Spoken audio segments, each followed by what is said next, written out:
আমরা রয়েছি আলী ইমরান রামজের বাড়িতে। গোয়ালপুকুর এবং চাকুলিয়া মিলিয়ে তিনবারের বিধায়ক এবং বর্তমানে প্রদেশ কংগ্রেসের সাধারণ সম্পাদক। একটা আমন্ত্রণে তার বাড়িতে এসেছি। তো ঢেকি তো স্বর্গে গেলেও ধান মানে, তো এই নেমন্তন্নতে এসেও ভাবলাম যে তাকে যখন পেয়েছি, সঙ্গে যখন বুমটা আছে, একটু কতগুলো রাজনৈতিক কথা জেনে নিই। তো প্রথমেই বলি, ভিক্টর, শঙ্কর মালাকার তো চলে গেলেন, সংগঠন কি ক্ষতিগ্রস্ত হবে? কংগ্রেস দেখুন, রাজনীতিগতভাবে ভারতবর্ষে কংগ্রেস হচ্ছে একটা বড় সমুদ্র। সেখান থেকে দু চার কৌটো জল যদি বেরিয়ে যায় তাতে কিছু হয় না। তার উদাহরণ হিসাবে আমরা দেখেছি জ্যোতিরাদিত্য সিন্ধিয়া চলে গেলেন, গোলাম নবী আজাদ চলে গেলেন। এত বড় বড় মাপের নেতারা চলে গেলেও কংগ্রেস আজকেও নিজের পায়ে দাঁড়িয়ে সাম্প্রদায়িক শক্তির বিরুদ্ধে দাঁড়িয়ে সংবিধান বাঁচাবার জন্যে দেশের মানুষের স্বার্থে লড়াই করছে। আর সেটা আগামী দিনেও দেশ এবং রাজ্যে কংগ্রেস শক্তির সঙ্গে লড়াই করবে, এটা নিয়ে কোনো সন্দেহ নয়। না, এমনিতে তো খুব কঠিন ব্যাপার, কারণ প্রতিদিনই প্রায় দেখা যাচ্ছে কংগ্রেস কর্মীরা কোথাও না কোথাও শাসক দলের দ্বারা আক্রান্ত হচ্ছেন, ঘরবাড়ি ছাড়া হচ্ছেন। এবং এর আগেও বেশ কয়েকজন নির্বাচিত বিধায়ক, এবং সর্বশেষ তো ওই সাগরদিঘির বাইরন বিশ্বাস চলে গেলেন। গ্রাম পঞ্চায়েতের দিকেও বেশ কিছু মানুষ তৃণমূলের দিকে চলে যাচ্ছেন কংগ্রেস থেকে। এটা কি মনে হয় যে কংগ্রেসের আভ্যন্তরীণ কোনো সমস্যা, নাকি তৃণমূলের এদেরকে তুলে নিচ্ছে?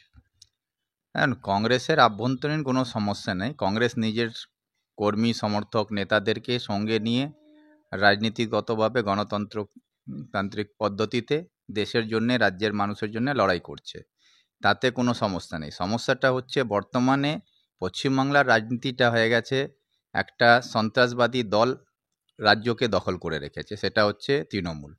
এবং তৃণমূল হর্স ট্রেডিংয়ের মধ্যে দিয়ে যেভাবে গণতন্ত্র হত্যা করছে, তারই উদাহরণ হচ্ছে বাইরন বিশ্বাস।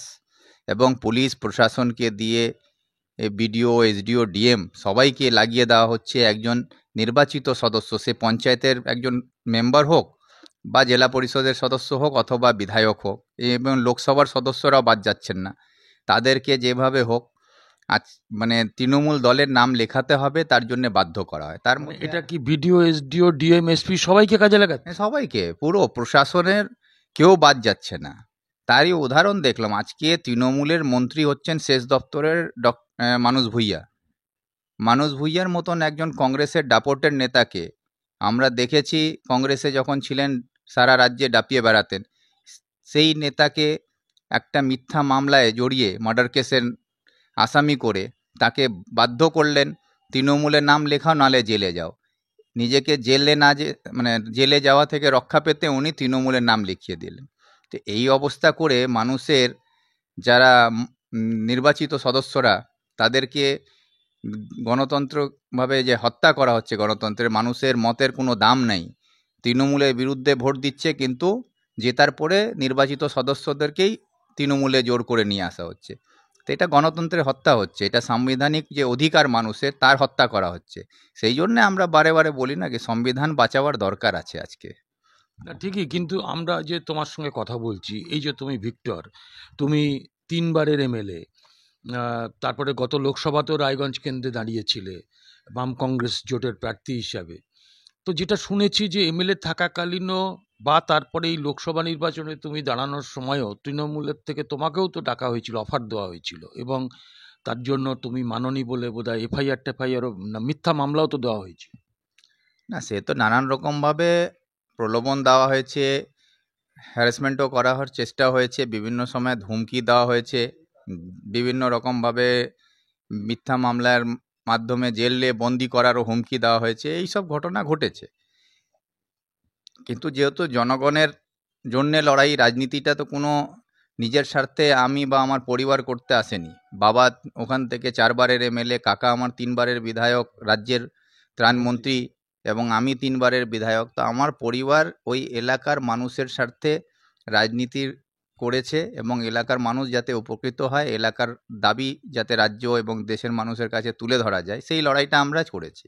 সেই জন্য মাথা নত করিনি। তৃণমূল চেষ্টা অনেকবারই করেছেন, কিন্তু তাদের নেতা মন্ত্রী সবাইকে আমার পিছনে লাগানো হয়েছে, এসপি ডিএম থেকে নিয়ে বিডিও, এমন কেউ বাদ নেই নর্থ বেঙ্গলে, যে প্রশাসন মহলে হোক, পুলিশ মহলে হোক বা নেতার মহলে থেকে হোক।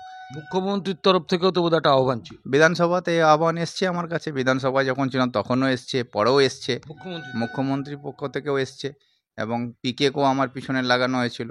তো এগুলো হয়েছে, কিন্তু আমাদের রাজনীতিগতভাবে, কেন কি রাজনীতিটা আমার মানে প্রফেশন নয়, রাজনীতিটা হচ্ছে প্যাশন, প্যাশনের সঙ্গে রাজনীতি করি, সেই জন্যে কারো কাছে মাথা নত করার প্রয়োজন আমি মনে করি না। আর আমার পক্ষ থেকে এটা একদম পরিষ্কার বার্তা আমি আপনার চ্যানেলের মাধ্যম থেকেও জনগণকে দিতে চাই, যারা আপনার শ্রোতা আর আমার প্রতি যাদের আস্থা ভালোবাসা আছে তাদের কাছে, যে আমি আমার জায়গা থেকে জনগণের পাশে থেকে লড়াই করতে তৈরি আছি, জনগণের স্বার্থে, দেশের মানুষের দাবি দাবা নিয়ে যতদূর আমার ক্ষমতা, যতটা আমার সামর্থ্য, সেই নিয়ে আমি লড়াই করব, এই আশা নিয়ে আমি রাজনীতি করি।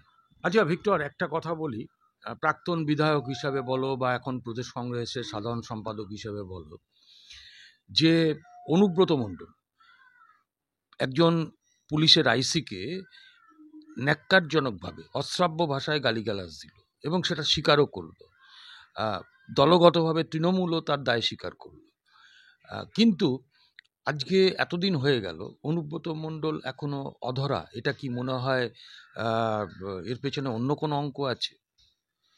দেখুন, একটা সময় মাননীয় মুখ্যমন্ত্রীকে আমরা বলতে শুনেছি কি আমি গুন্ডা কন্ট্রোল করি, আর এটা উনি নিজেই বলেছেন। কিন্তু আজকে বাস্তবে ওনার অবস্থা হচ্ছে কি উনি আর গুন্ডা কন্ট্রোল করেন বলা যাবে না, আজকে গুন্ডারা মাননীয় মুখ্যমন্ত্রীকে কন্ট্রোল করছেন। সেই জন্যে মুখ্যমন্ত্রীর আজকের দিনে এই অবস্থা নেই কি উনি কোনো ব্যবস্থা নিতে পারবেন অনুব্রত মণ্ডলের মতন ব্যক্তিদের বিরুদ্ধে, সেই ওনার দল আজকে চালাচ্ছে এই গুন্ডা মাফিয়ারা।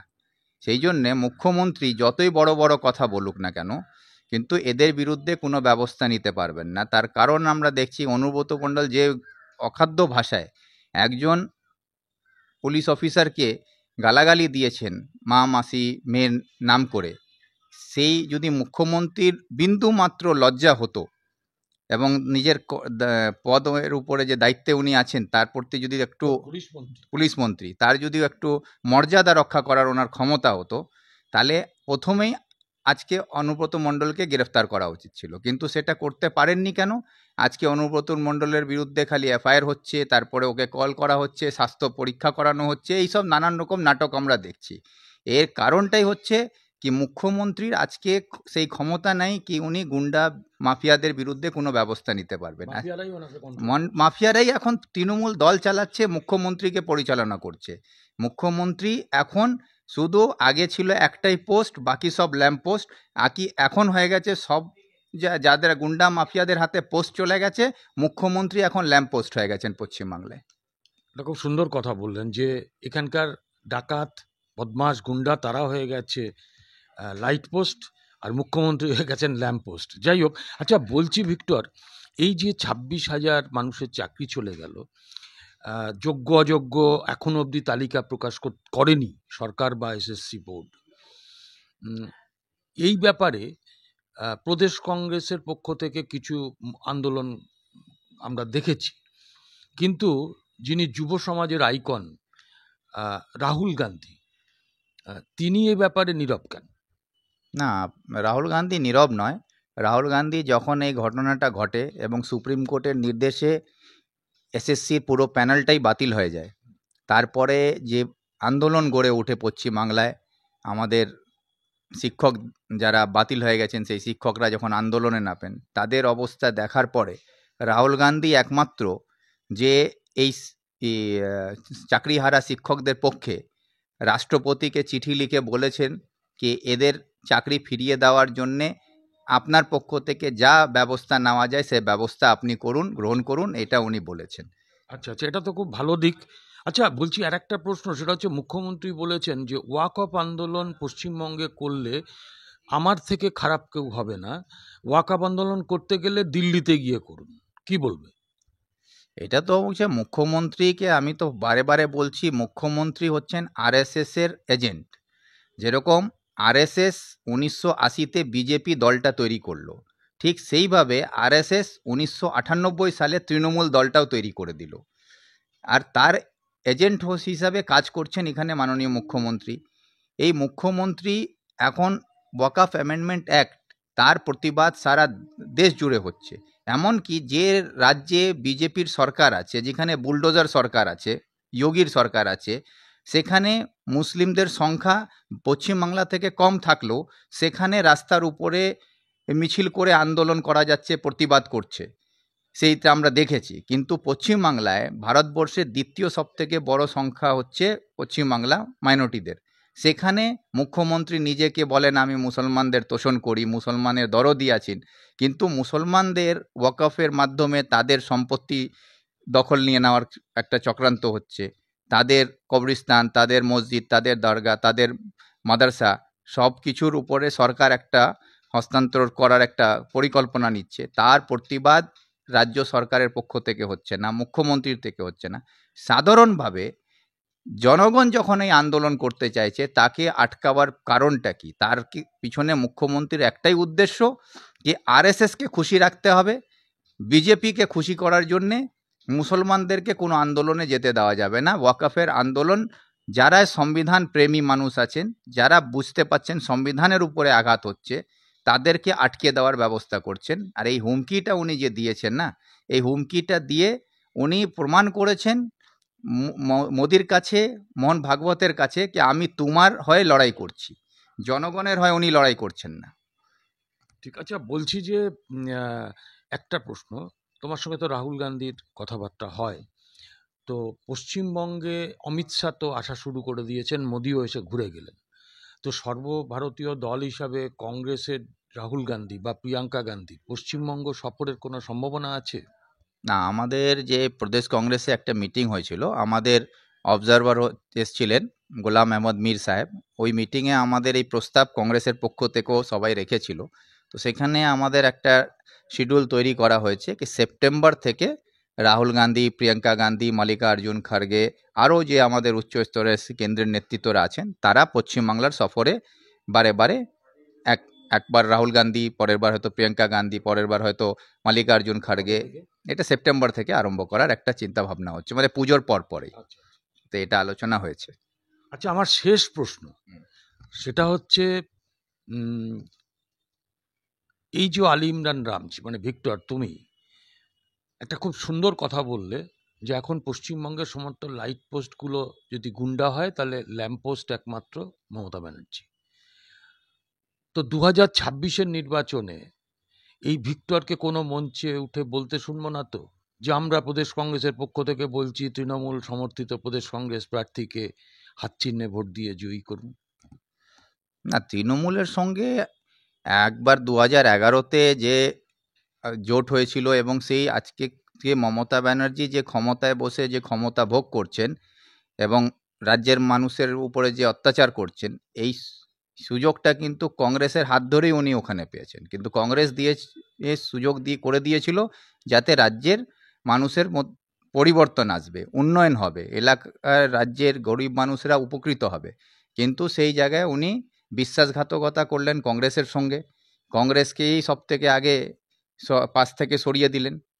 সেই জন্যে একটা কথা আছে বাংলাতে, কি ন্যাড়া একবারই বেলতলায় যায়। কংগ্রেস বেলতলায় চলে গেছে, আর দ্বিতীয়বার বেলতলায় যাওয়ার জন্য কংগ্রেস প্রস্তুত নয়। আগামী দিনে কংগ্রেস নিজের পায়ে দাঁড়িয়ে লড়াই করবে এবং সাম্প্রদায়িক শক্তি এবং মমতার স্বৈরাচারী শক্তির বিরুদ্ধে লড়াই করার জন্যে আমরা প্রস্তুত আছি, আমাদের নেতৃত্বরা প্রস্তুত আছে। এবং অধীর রঞ্জন চৌধুরী তো পরিষ্কারই বলেছেন যে মমতার সঙ্গে কোনো রকমভাবে কোনো আতাত হবে না, এই কথা উনি দিল্লিকেও জানিয়েছেন। এবং রাহুল গান্ধীও পরিষ্কার আমাদেরকে বার্তা দিয়েছেন কি কংগ্রেস নিজের পায়ে দাঁড়িয়ে আগে নিজের সংগঠন মজবুত করবে, তারপরে কোনো চিন্তাভাবনা নির্বাচনকে নিয়ে আমরা করব। এখন রাজনীতি তো সম্ভাবনার শিল্প, এখন সেই শিল্প কোন দিকে যায়? ভিক্টররা চাইছেন এককভাবে লড়াই করতে তাদের নেতা রাহুল গান্ধীর নির্দেশে, কিন্তু সময় কোন খাদের কাছে কাকে নিয়ে কখন দাঁড় করাবে এটা তো আমরা কেউ বলতে পারি না। তাই 26-এর দিকে তাকিয়ে রইলাম, অন্তত পশ্চিমবঙ্গে বাম কংগ্রেস জোটের লক্ষ্যে। আজকে এটুকুই। ভিক্টরকেও অসংখ্য ধন্যবাদ আমাদের চ্যানেলে আসার জন্য বা আমাদের চ্যানেলে পার্টিসিপেট করার জন্য।